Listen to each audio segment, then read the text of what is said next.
বিসমিল্লাহির রহমানির রহিম। সূরা ইখলাসের ফজিলত সম্পর্কে চলুন আজকে আমরা একটু জেনে নিই। রাসূল সাল্লাল্লাহু আলাইহি সাল্লাম বলেছেন, নিঃসন্দেহে সূরা ইখলাস কুরআনের 1/3 সমতুল্য। বুখারী 5013। রাসূল সাল্লাল্লাহু আলাইহি সাল্লাম বলেছেন, সূরা ইখলাস 3 বার পাঠ করলে এক খতমের সমান নেকি লাভ হয়। মুসলিম 811। সাল্লাল্লাহু সাল্লাম আরও বলেছেন, যে সূরা ইখলাস ভালোবাসে সে আল্লাহর ভালোবাসা এবং জান্নাত লাভ করে। বুখারী 7375। রাসূল সাল্লাল্লাহু সাল্লাম আরও বলেন, যে সূরা ইখলাস 10 বার পাঠ করবে পাঠকারীর জন্য জান্নাতে এক গৃহ নির্মাণ করা হবে।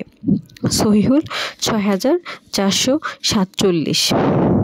যে ব্যক্তি সূরা ইখলাস অধিক পরিমাণে পাঠ করবে, আল্লাহ তাআলা তার লাশ বহন করার জন্য হযরত জিবরাইল আলাইহিস সালামের সাথে 70,000 ফেরেশতা প্রেরণ করবেন। সেই ফেরেশতারা তার লাশ বহন করবে এবং জানাজায় শরীক হবে।